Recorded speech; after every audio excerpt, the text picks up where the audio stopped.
the way you were raised has a lot to do with how you parent. So today we're going to talk about attachment style. Hello and welcome to the Mindful Mama podcast. Here it's about becoming a less irritable, more joyful parent. A mindful mama, we know that you cannot give what you do not have. And when you are thriving, when you have calm and peace within, then you can give it to your children. I'm your host, Hunter Clarke-FIELDS, Mindfulness Mama Mentor. I coach overstressed moms on how to cultivate self-awareness in their daily lives and take family and life to a new level of awakening. I've been practicing yoga and mindfulness for over 20 years, and I'm the creator of the Mindful Parenting course. And I'm the mom of 2 girls, ages 7 and 10. And today I have my dear friend and guest, and I'll let her introduce herself to you, Carla Naumburg. Hey, Hunter. Hi, everyone. This is Carla. I'm a clinical social worker living just outside Boston. I've written 2 books on mindfulness and parenting, and I have 2 daughters who are almost done with 1st and 2nd grade. Yikes, they're getting so old. I can't deal with it. Oh my God. Needs to stop. The world is spinning too fast. Also, I should say to our listeners that I have a cold, so if my voice sounds a little hoarse, it's because I have a cold. You sound husky. Oh, yes, Kathleen Turner. Remember her? Does anybody remember her? I totally remember her, yeah. Thank I can you. Picture her, like her swept back. She had like that feathered look. Yeah. Feathered. Who feathers their hair anymore? I do, every day. Every morning I wake up early and feather my hair. So in this episode, we are going to talk about attachment style, and it is when we are coming out. This is late May, beginning of summer, 2017. If you're listening in the future, or if you're listening in 2017, we are so happy that you're here, and I'm grateful that you are here, dear listener. There are some things going on that you should know about. That one exciting announcement that I'm super excited about is that we have turned the Mindful Parenting 8-week course into a self-study option. And this is really exciting for people who really wanted to take the full course with all the coaching, but it wasn't in their budget. And now you have a self-study option, and that is going live on my website. So you can find out more about that at hunteryoga.com/workwithme. And if you are a parent educator, I'm also starting the Mindful Parenting teacher training. And this is exciting for people who want to teach mindful parenting locally. So super exciting. That's amazing. Yeah, I'm super excited. It came through popular requests. People wanted it, which is so cool, right?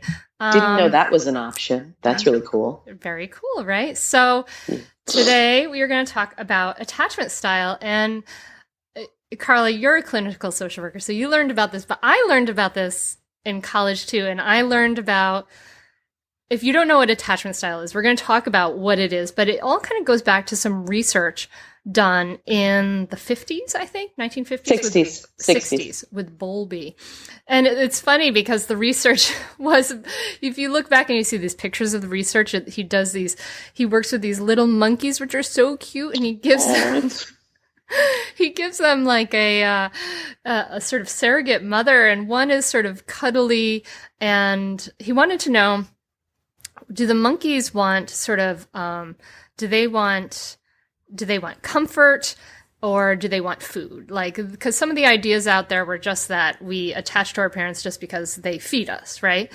And he made these surrogate monkey mothers, and one was this cold metal monkey mother. There's actually videos, and the videos are like so sad. They're so sad. They break my heart. And this cold metal monkey mother has food that the baby monkeys eat from. But then they have the option of having this other monkey mother who's like soft and furry, and the monkeys, they would cling to this soft, cuddly, furry monkey mother, and then if they were hungry, they would go over to the cold metal monkey mother. And they actually preferred the soft, furry monkey mother. So the bottom line for all you parents out there is, if you hug your kids enough, you don't have to feed them. Yes, exactly. It's fine. The end. Done. Attachment theory right there. Boom. Let's move on. Sorry, I'm just like already like, what am I going to feed them for dinner? And I have no idea. Go ahead, Hunter. You're doing great. Food. But this was interesting for me because when I learned about attachment theory, they teach you that this sort of attachment style, how it refers to sort of our inner working model on how relationships function, right? And Yes. how we relate to the important people in our lives. And the attachments we form in our early relationships with our caretakers can have a serious impact on our feelings of security or insecurity, anxiety, fear, avoidance, all these different things in all our relationships throughout our lives. And so you can have these different kinds of attachment style that really shape how you experience life. And it depends on different things. So what we would all like to have ideally is a secure attachment. And we would like to have our kids to have a secure attachment. And that's when a child feels safe, soothed, seen, and secure, so that they feel like their caretaker is a secure base from which to venture out and explore the world.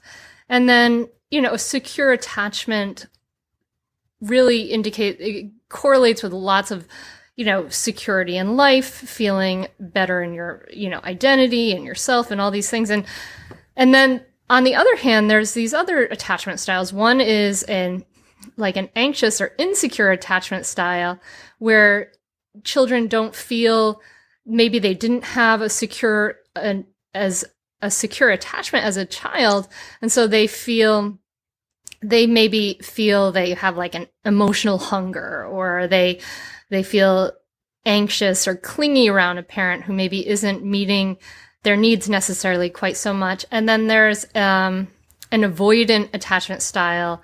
If children, the parent might feel like an emotional desert, and Ooh, that's a good phrase. Yeah, they learn that the best way to get their needs met by their parent is to kind of act like they don't have any. And so they kind of pretend that they sort of don't have any needs and they should keep an emotional distance to be safe. And then the very worst kind is this disorganized attachment style, is when it's like, you might have a frightening childhood, a really unpredictable and frightening childhood. Does that sum it up, Carla? What do you think? It definitely sums it up. And there are a few extra points I'd like to add on to clarify, if that's okay. Yeah, absolutely. One is attachment theory, which is what we're talking about, is different from attachment parenting. And I just want to take a moment to get very clear on that, because sometimes I get confused. Attachment theory is a psychological theory about how our early relationships can influence our later relationships and our growth and learning. Attachment parenting is a specific model of parenting put forth by Dr. Sears, where he talks about specific ways of parenting your child, co-sleeping, extended breastfeeding, baby wearing, etc. And his belief is that those particular methods of parenting will form a stronger attachment. I haven't seen that data. I don't know if that's true. I did not practice attachment parenting, but I just want to be clear. Those are two different things. If attachment parenting works for you, that's great, but that's not what we're talking about today. Okay.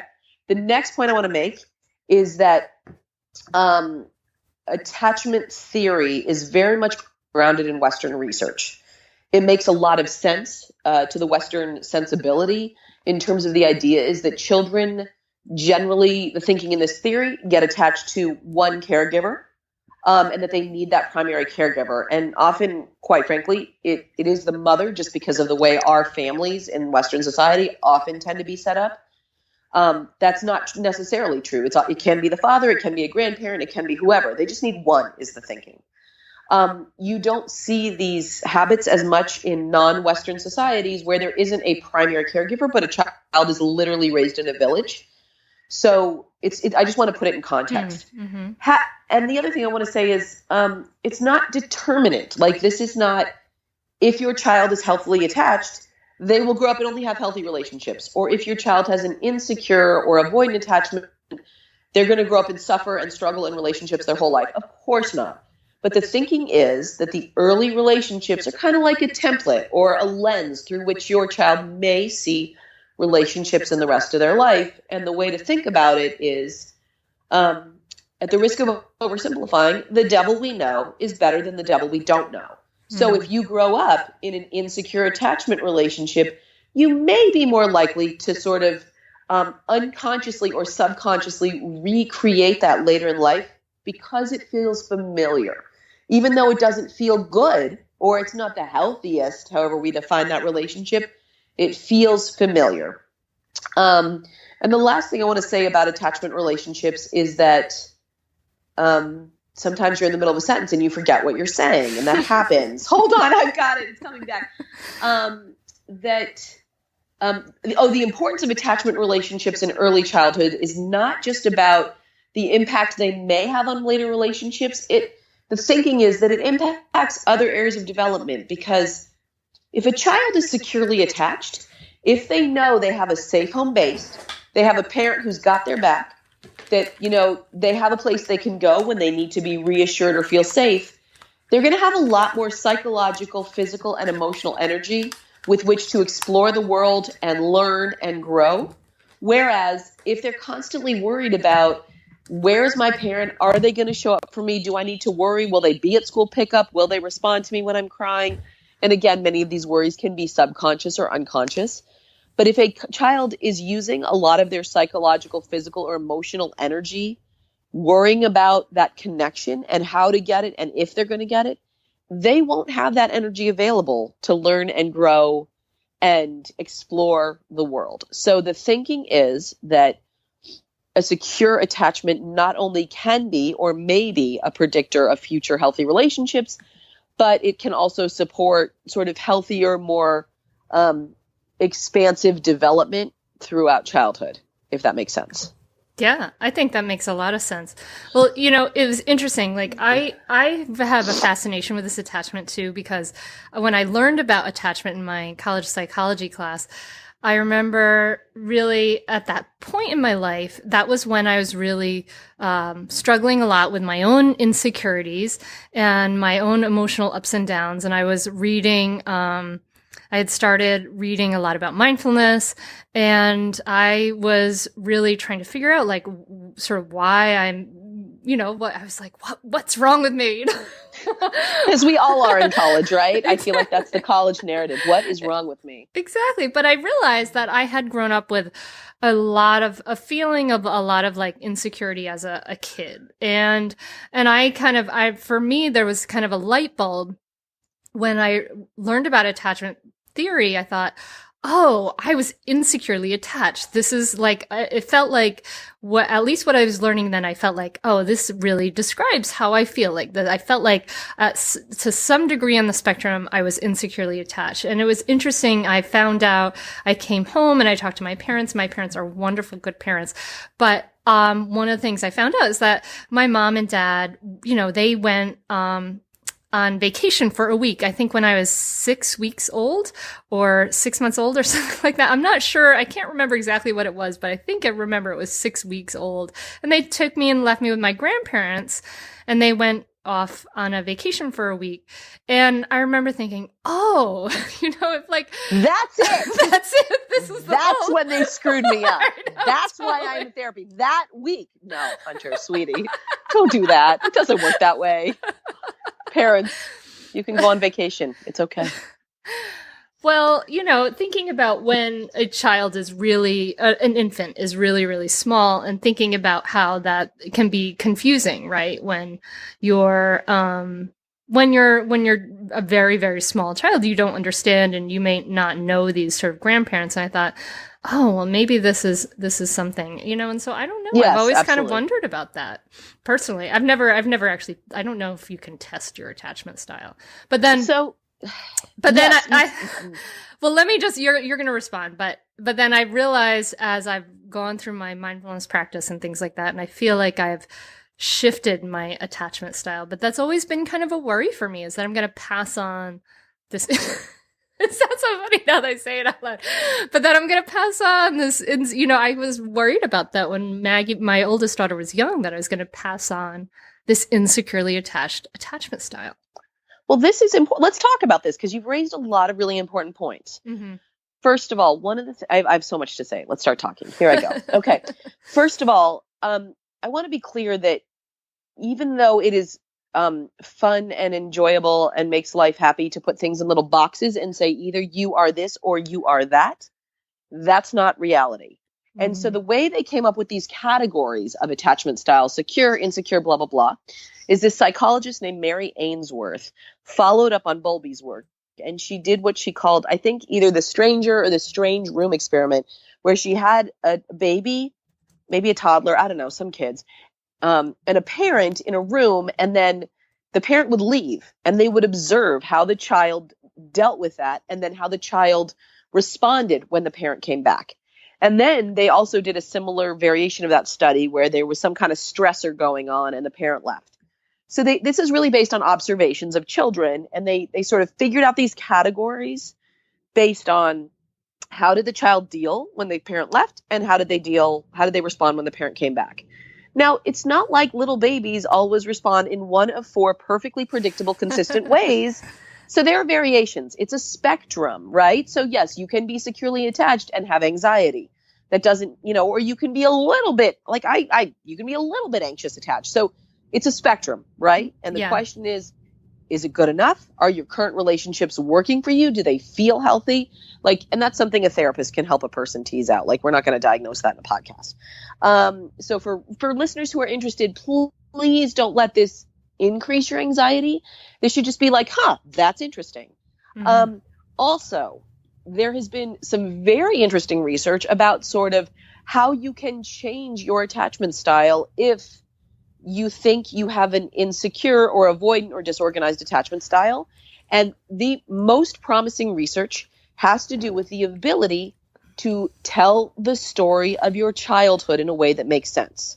So when you can develop a sort of coherent narrative about here's what I went through, here's how it impacted me, and here's how that shows up in my daily life, then you can make sense of it. And here's the example I like to give. It's like our childhood is a puzzle, and we've got all these pieces scattered everywhere. And then all of a sudden, you're an adult, and your children are showing you all these pieces scattered everywhere, and you're like, ooh, I don't know how to put a puzzle together. So now I'm facing this puzzle again. I don't know how to do this.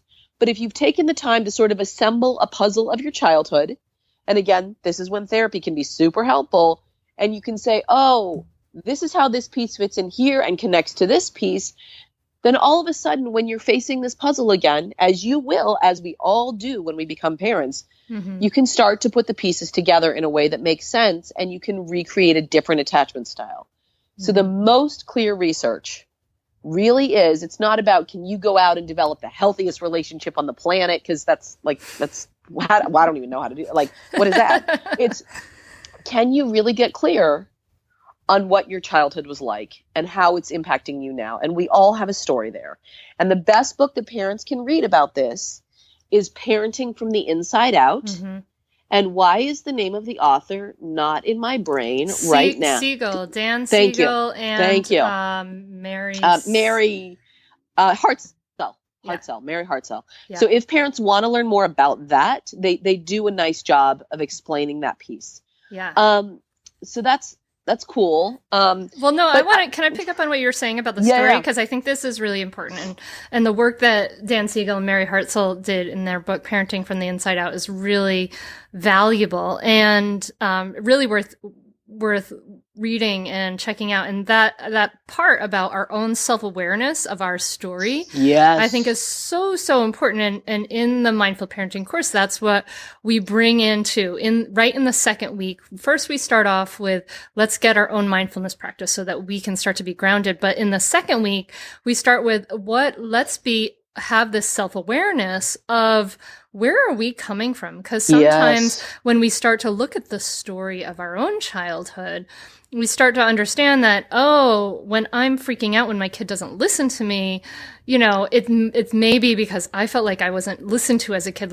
We really need to understand when we're reacting out of old issues versus just reacting out of responding to what's really happening in the present moment. And I think it's really valuable to do that work and understand our story and start to look at our story not as like what you said, oh my gosh, my parents messed me up, but look at our story and say, okay, this is what has happened and this is what I'm going to learn from it. These things are my teachers.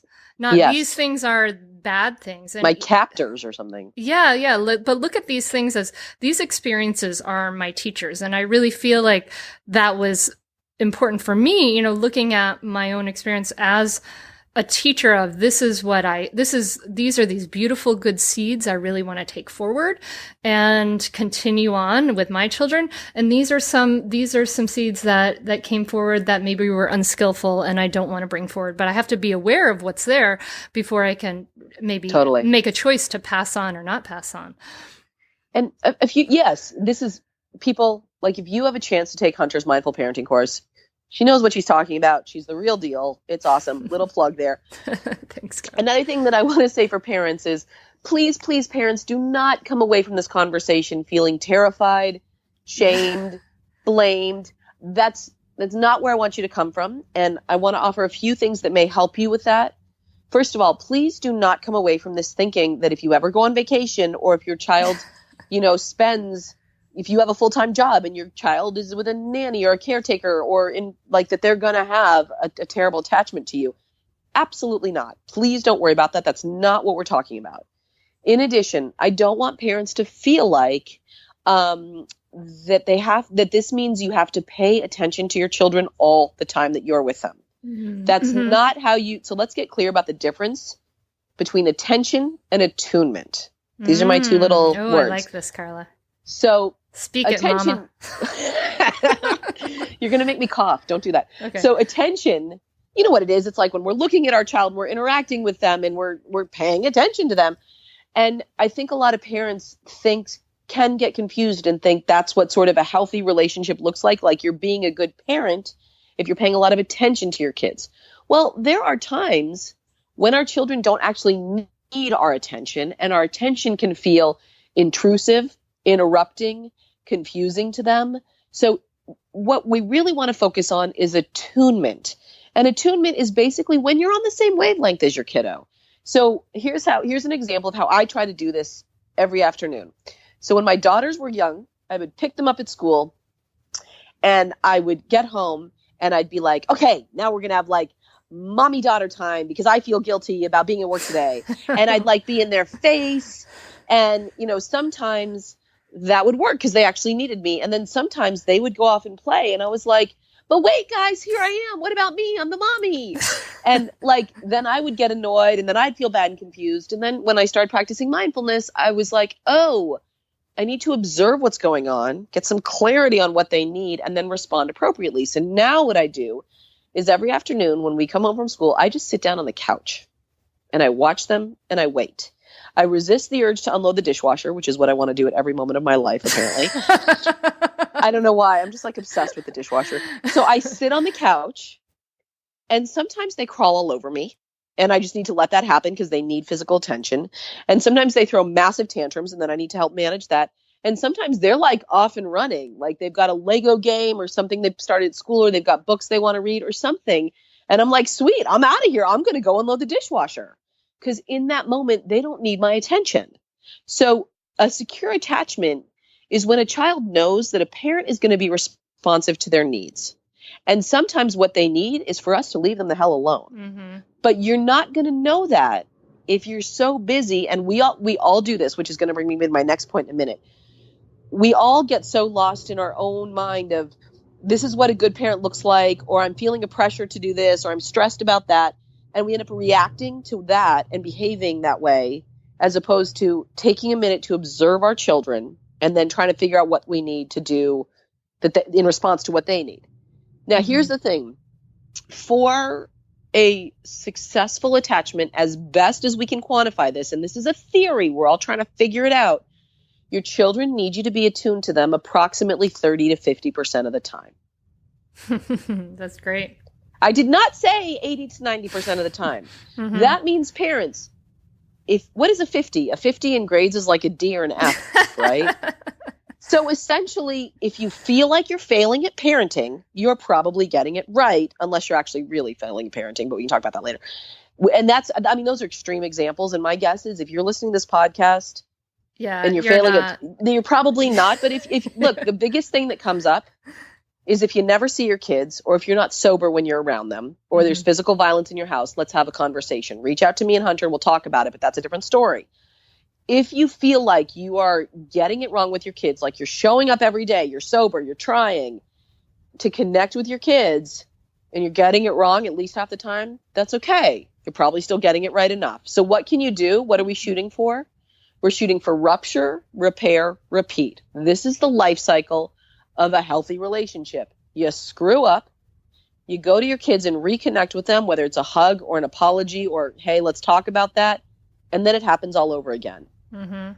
That's not, oh, I'm like perfect Mary Poppins all the time. You're not. None of us are. So don't worry about that. What do you think, Hunter? Was that okay? Did I get too off track? No, I think that's beautiful. I mean, you're pointing out that it's not attachment, a secure attachment is not about perfect parenting. It's about good, that idea of good enough parenting. And really, like, you know, who wants perfection anyway? But really, secure attachment is about showing up, being real, being present, right? Like maybe not being completely lost in your, you know, you don't want to be lost in your thought and completely unaware and always in the future and always worrying about the dishes.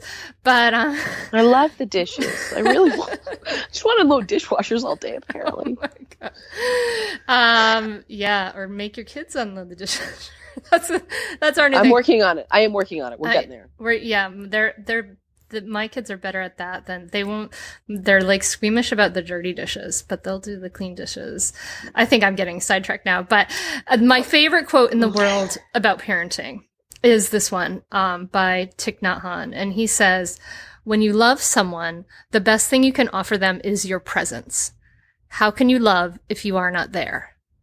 And I really, that just, and what I know you're going to point out, this is, well, maybe I don't know. I'm not going to project, but what I think you're going to point out is that what he's saying is you can offer them your presence. But what I want to also point out with this is that you can be present when you're present, maybe 30% of the time or 50% of the time. It doesn't mean you have to be there and be staring at your child and talking to your infant all the time and constantly engaging with them. It just means in the rhythm of life, you know, when there's those times, maybe it's that time after school, or maybe it's that time at dinner, or maybe it's that time at bedtime.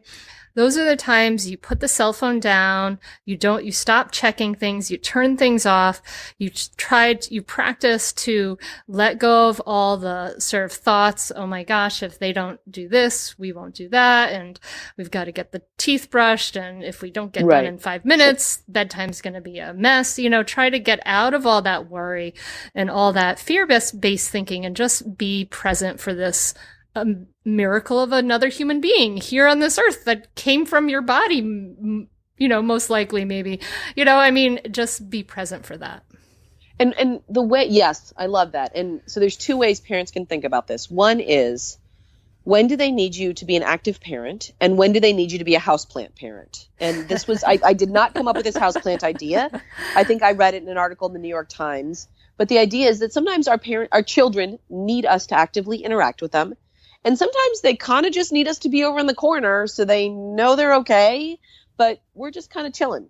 And in those times, I would recommend, you know, that's a great time to pretty much do anything, I would say, except chill on your smartphone. And here's why. Sometimes it is. I'm talking about my own experience. In the precious after school hours I've noticed, because I love my smartphone more than almost anything, that if they need me to be a houseplant parent in that time, and if I get on my phone, no matter what I'm doing, there's something about the screen that kind of sucks me in, and I find it very hard to be responsive to my children. I feel like they're interrupting me in an annoying way, even if what they're asking for is quite reasonable. So if it's a time when I feel like this is the time I want to be present for my kids, but they don't quite need me now, the things I do are dishwasher, obviously, clean the kitchen, tidy up. I'll read a magazine. I'll pull out a book. I'll pull out my crocheting. The kinds of things that will busy me, I'll sit and just sort of notice my breathing while I chill. The kind of things that will busy me so that I'm not being intrusive with them, but they don't suck me so far away mentally from my children that I have a hard time re-engaging when it's time. And that's what my smartphone does. It really does kind of suck my attention away so far.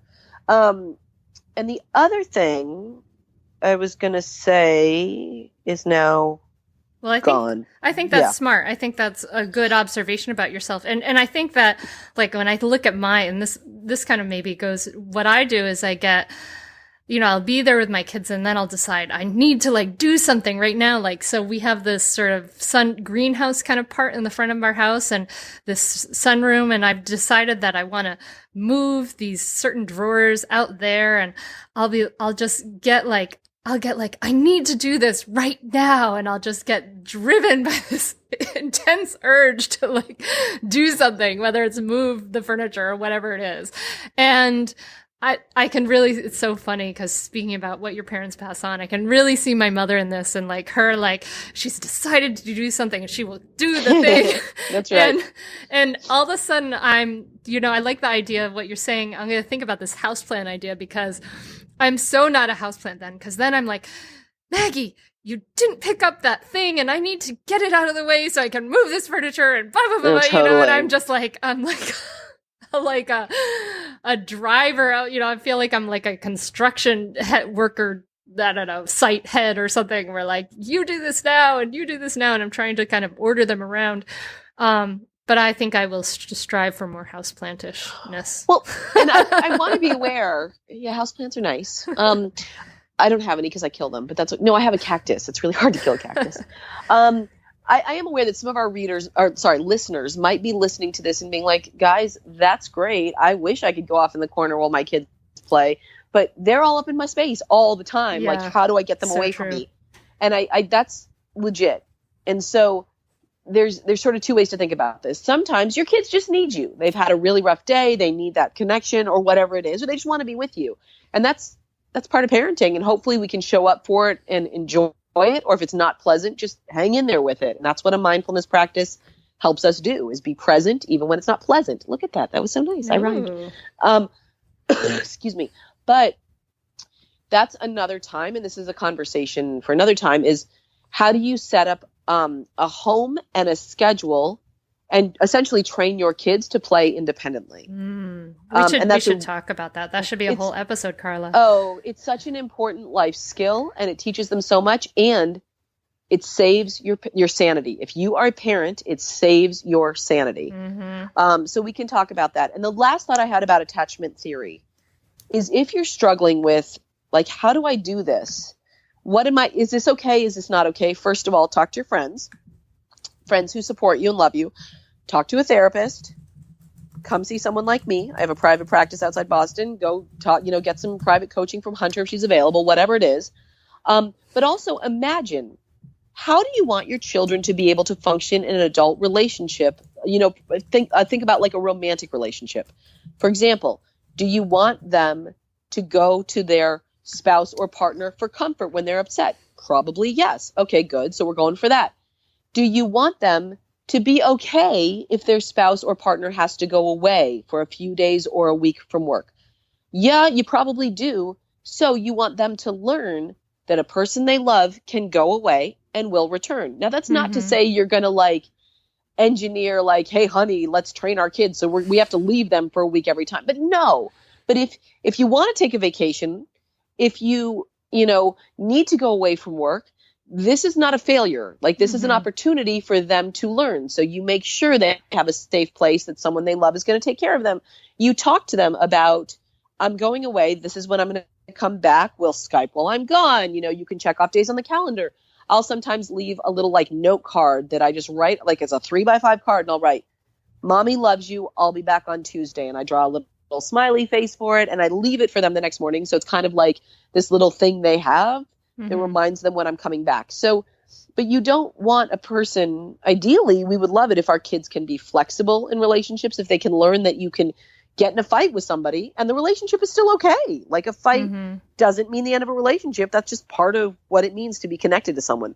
So think about, what would you like your children to be able to do and how you would like them to function in adult relationships, and then give them opportunities to practice that. And you don't have to create these opportunities. Life is going to make them happen, and you have to let them happen, if that makes sense. I think that's a beautiful way of looking at it, Carla. And that really goes to a lot of what I think about, like, in parenting in general with our kids, is that too often we think of these relationships with our kids as these sort of other relationships, and kids are almost like in this other class of human being that we treat differently, right? That's because they don't wipe themselves. That's true. We do treat them differently. I don't wipe anybody else's tushy on the entire planet.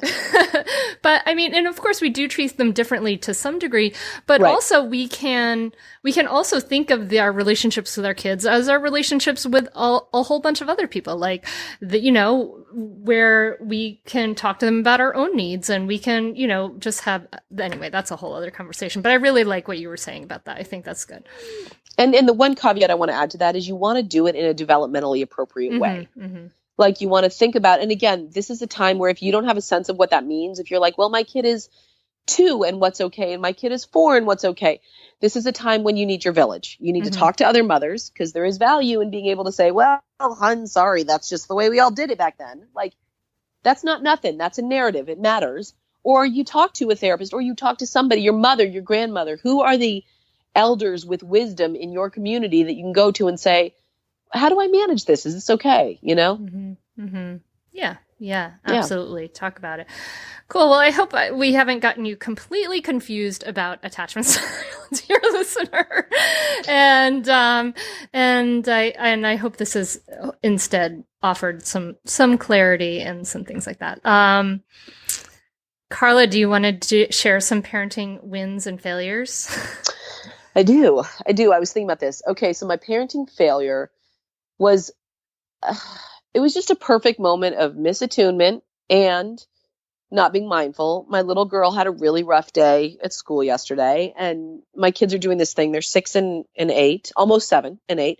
And they're doing this thing where they want to have like private conversations with mommy at night, where they tell me about like primarily the social stressors happening at school. Mm-hmm. And my daughter had wanted to have this private conversation right before bedtime. And I got really hung up on, like, you're exhausted, you need to go to bed.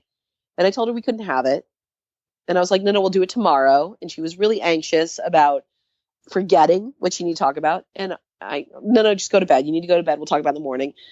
And, 20 minutes later, she's downstairs. She wants to have, and it was like a back and forth. And finally I was like, okay, this is happening. She needs to have this. It literally took her like a minute and a half to get everything out. And she was done. And I was so hung up on the child has to go to bed right now that I couldn't hear how much she needed this. And we got it out, but she ended up falling asleep like 25 minutes later than I wanted her to, as opposed to a minute and a half later, because I was being bullheaded. So that's my failure. I feel like I so relate to that, Carla. Like that is exactly where my brain would go so many times, especially at the end of the night. 'Cause I'm so like, at the end of the night, I'm done. I'm like, okay, like, go to bed, go. Get away, go away. I think this is where, part of mindfulness is really coming into the present moment and accepting, or at least acknowledging, what you find there. And I think parents can get hung up on, like, should I just accept when my kid is being a jerk, like, and just let it be okay? No, it's not about whether or not you let it be okay, but I couldn't even accept how much she needed to tell me this. Yeah. Like, I couldn't. I was not even acknowledging it, really. And when I did, it did not turn out to be a huge deal. And she got her needs met, and I got my need met, was for her to go to bed. So yeah. Well, let's. I think maybe we should both share our failures and both share our wins. All right, go ahead. Because now that you've shared your failure, I want to share mine. So, how I was saying, I get so bullheaded about an idea. Like I'm like, oh, this thing has to happen right now. Yes. Oh, totally. Anyway. I totally relate to that. So, Bill was away in North Carolina this past weekend. And I was home with the girls on my own. And over the weekend, what happened? Something happened.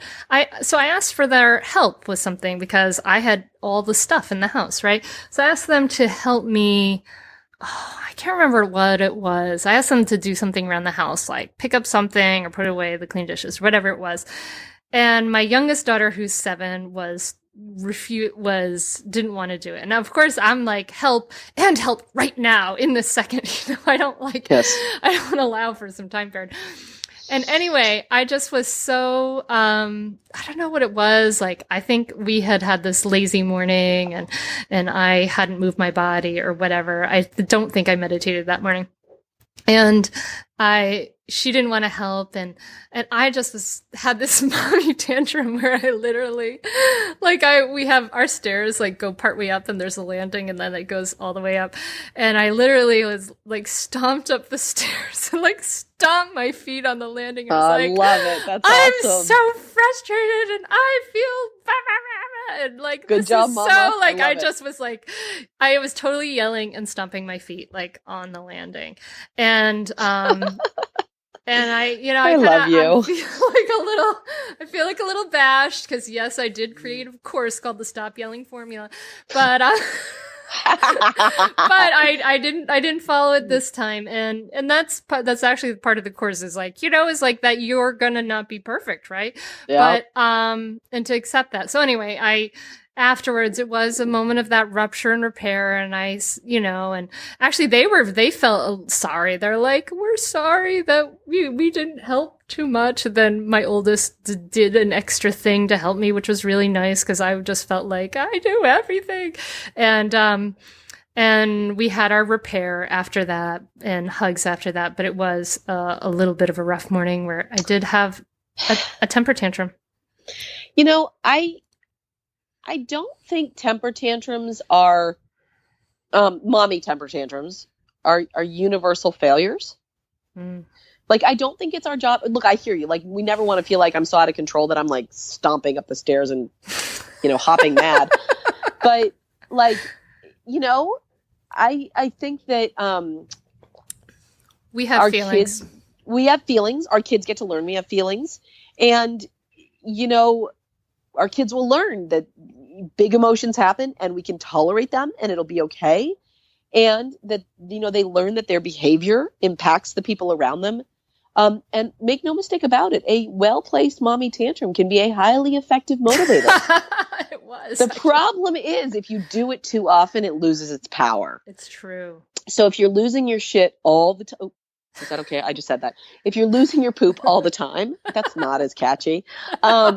Eventually your kids will get desensitized to it and it will damage the relationship. But, a well-placed mommy tantrum sometimes just needs to happen and kind of, I feel like, straightens the ship a little bit. And there are probably parenting coaches who would disagree with that, but that's okay. We're keeping it real here. Dear listener, I hope you feel like you're not alone if you have stomped your feet on the landing as well. Apparently my mom never knew what the phrase hopping mad, like where it came from until I was like 5 or 6 years old. And I was so angry that I was literally hopping up and down. And she was like, oh, now I know what that means. So yes. All right. What's your win? My win is that I have decided to institute Friday afternoon movie day as long as the kids want it, because my kids get out of school on Friday afternoons and they all get out of school Friday afternoons. They get out early on Fridays. That's our early day.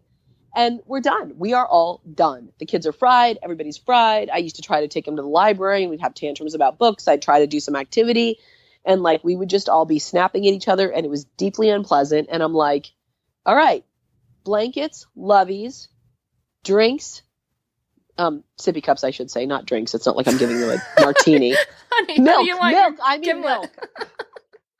Have a beer, child. You'll be fine. No, milk. I'm giving them milk. And we just get cozy on the couch and we watch a movie. We just watch a movie. And it's like we laugh together and we talk about the movie and it's funny and we're cuddling. And in an age when it's like screen time is the devil, and I do, we can talk about screen time in another episode, Hunter, but it took the pressure off me. I find myself looking forward to Friday afternoons. It's like a fun thing. And I feel like it's kind of a parenting win to just let it be like, I'm going to stop working so damn hard on Friday afternoons. I'm done with it. We're just going to watch a movie. Yay. The three of us together, cuddled up. So, last week it was Spy Kids, which is just a really terrible movie, but my daughters loved it. I'm hoping for The Incredibles this afternoon. It's a Friday right now, but that might be a little scary for them. I don't know. It was great. Sing. That was the first movie I took my daughters to in the theater. They loved it. And the thing that I love the most is that my little one is such a tiny little peanut that she does not have the weight keep the chair open.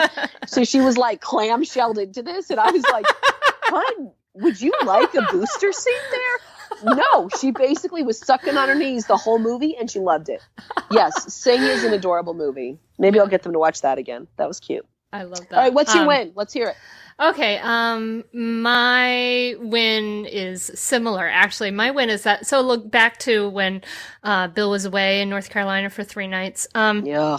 My win on that is that when he goes away, which he doesn't that often, but, you know, and I want to say that I'm really glad to support him in doing something what he did is he went to the Moog Fest, which is a synthesizer festival of music festival for 3 nights with his friends. Whoa. Which is awesome. Like, I really want him to have his own fulfilled, thriving life, and he has his own artist life, and, you know, he works, but I think it's really important for partners to support each other to do things like this, right?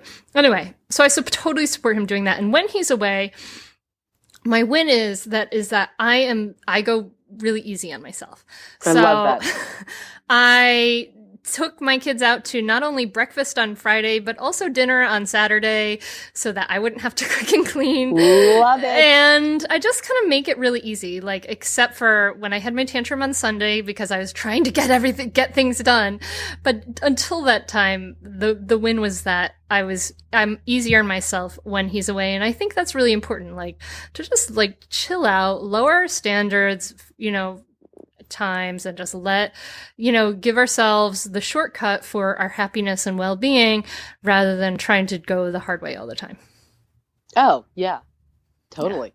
So that's are you saying you made it to like the end of a 3-day solo parenting weekend and that was when you had your tantrum? Yeah. Oh, dude, I have mine like 5 minutes in. I'm like, Daddy's gone. Everybody freak out immediately. No, I'm just kidding. We do okay. Oh my gosh. And I am aware that there may be single parents out there listening to our podcast. And once again, props to you guys. Yeah. I wish I had like an applause soundtrack there because, we don't. It's a whole new level of logistical difficulty. And I know from my many friends who are single parents that they're like, yeah, stop. I'm just doing what needs to be done. And yes, that's true. That's what we parents do. We do what needs to be done. And we can still acknowledge that it's helpful to have a parenting partner, and it can be harder at times when you don't. Yeah. Well, cool. Well, thank you, Carla, for coming. And so I just want to share with the listeners. So just a quick recap. We talked about attachment style on mindfulmama.podcast, mindfulmamapodcast.com. You can find the show notes for this episode. You can find a link to Carla's website and her therapy practice in Boston, and her books, which are really great, Parenting in the Present Moment and Ready, Set, Breathe, about sharing mindfulness with your kids. And in my world, that mindful parenting course, the 8-week course, is going into a self-study option. There will be people who are be joining this summer, so there will be a group that you can join if you're interested for mindful parenting summer school. And we'll have a whole Facebook group website where you guys can connect with each other, and I'll be in there answering questions and things. So that is over at hunteryoga.com under Work With Me. And then the teacher training is so exciting. You can just email me at hunter@hunteryoga.com if you have any questions or about that. And then let's see, what else? We want to thank William Fields for the music. Thank you, honey. Oh, good job. Yes, thank you, Bill.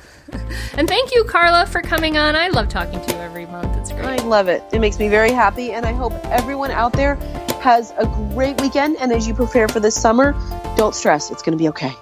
Yes. Let it go. Yeah. Let it go. Oh, God. You're doing that again. Sorry. I'll just stop.